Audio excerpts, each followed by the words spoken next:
بسم اللہ الرحمن الرحیم۔ حضرت کعب رضی اللہ تعالیٰ عنہ نے فرمایا کہ ایسا کوئی دن نہیں جس میں 70,000 فرشتے رسول اللہ صلی اللہ علیہ وآلہ وسلم کے مزار شریف پر نہ اترتے ہوں، یہاں تک کہ مزار کو گھیر لیتے ہیں اور اپنے پر بچھا دیتے ہیں اور رسول اللہ صلی اللہ علیہ وآلہ وسلم پر درود شریف پڑھتے رہتے ہیں۔ پیارے رسول صلی اللہ علیہ وآلہ وسلم کی پیاری دعا، اللہم انی اعوذ بک من الاربع، من علم لا ینفع ومن قلب لا یخشع ومن نفس لا تشبع ومن دعاء لا یسمع۔ اے اللہ، میں 4 چیزوں سے تجھ سے پناہ مانگتا ہوں۔ نمبر 1، ایسے علم سے جو بے فائدہ ہو۔ نمبر 2، ایسے دل سے جو تجھ سے ڈرتا نہ ہو۔ نمبر 3، ایسے پیٹ سے جو بھرتا نہ ہو۔ نمبر 4، ایسی دعا سے جو قبول نہ ہو۔ حضرت عبداللہ بن عمر رضی اللہ تعالیٰ عنہ فرماتے ہیں کہ جو حضور نبی اکرم صلی اللہ علیہ وآلہ وسلم پر ایک مرتبہ درود شریف بھیجتا ہے، اللہ تعالیٰ اور اس کے فرشتے اس پر 70 مرتبہ بصورت رحمت درود پاک بھیجتے ہیں۔ اللہ تعالیٰ کے حکم کے بغیر مصیبت نہیں آتی۔ کہہ دو کہ ہم کو کوئی مصیبت نہیں پہنچ سکتی بجائے اس کے جو اللہ نے ہمارے لیے لکھ دی ہو۔ دوسروں کے بارے میں غلط بولنا بہادری نہیں ہوتی، بس ہماری تربیت ظاہر ہوتی ہے۔ کبھی کبھی ہمیں خاموش رہنا پڑتا ہے، اس لیے نہیں کہ ہم ڈرتے ہیں، بلکہ اس لیے کہ وہ رشتے ہمیں بحث سے زیادہ پیارے ہوتے ہیں۔ اے اللہ پاک، جو زندگی گزر گئی اس پر تیرا شکر ادا کرتے ہیں، جو زندگی باقی رہ گئی ہے اس پر تیری رحمت کے طلبگار ہیں۔ ہم سب پر اپنی رحمت کے دروازے کھول دے، آمین یا رب العالمین ثم آمین۔ اہل جنت کی 4 نشانیاں: مسکراتا چہرہ، نرم زبان، رحم کرنے والا دل، عطا کرنے والے ہاتھ۔ اللہ رب العزت ہم سب کو یہ اوصاف اپنانے کی توفیق عطا فرمائے۔ اپنی روح کے باغ میں صبر کی کھیت۔ کبھی کبھی زندگی میں ایسی ٹھوکر لگتی ہے کہ انسان سیدھا سجدے میں جا گرتا ہے۔ سورہ بقرہ میں اللہ تعالیٰ فرماتا ہے، اگر یہ باز آ جائیں تو اللہ تعالیٰ بخشنے والا مہربان ہے۔ جو لوگ اپنے رب کی ناراضگی سے ڈرتے ہوئے زندگی گزار رہے ہیں، ان کے لیے ان کے رب کے پاس ایسے اونچے اونچے محلات ہیں جن کے نیچے نہریں بہہ رہی ہوں گی۔ یہ اللہ تعالیٰ کا وعدہ ہے اور اللہ تعالیٰ کبھی اپنے وعدے کی خلاف ورزی نہیں کرتا۔ لوگ کہتے ہیں دکھ بانٹ لینے سے کم ہوتے ہیں، مگر وہ یہ بات بتانا بھول جاتے ہیں کہ غصے یا ناراضگی میں وہی لوگ ان دکھوں کا اشتہار لگا کر آپ کو مزید اذیت سے دوچار کرتے رہتے ہیں۔ دشمن ہمیشہ اپنوں سے ہی پیدا ہوتے ہیں، کیونکہ اپنوں سے اپنوں کی خوشیاں اور کامیابیاں برداشت نہیں ہوتی۔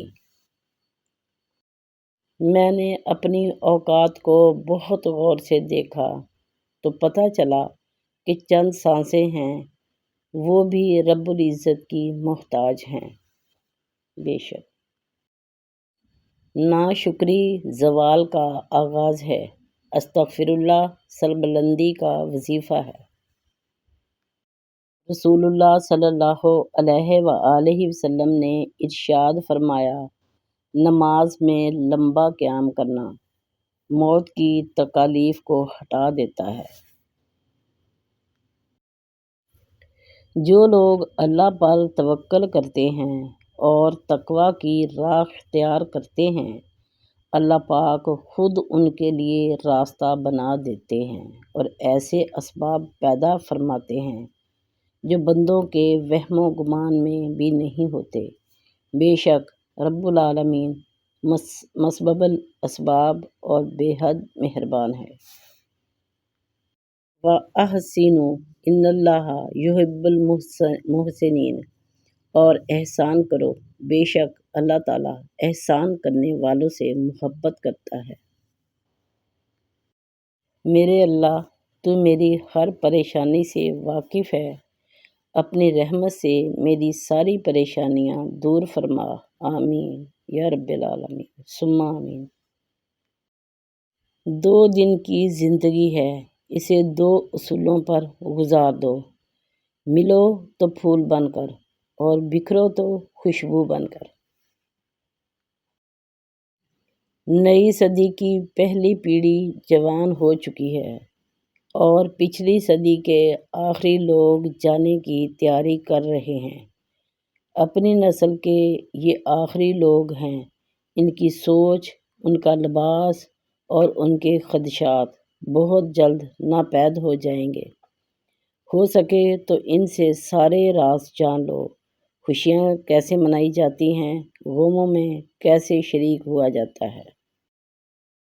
اچھے ہیں وہ لوگ جو زندگی کی تلخیوں کی وجہ سے خود تلخ نہیں ہوتے، جو ہر وقت مسکراتے اور ہلکے پھلکے انداز میں بات کرتے اور سنتے ہیں۔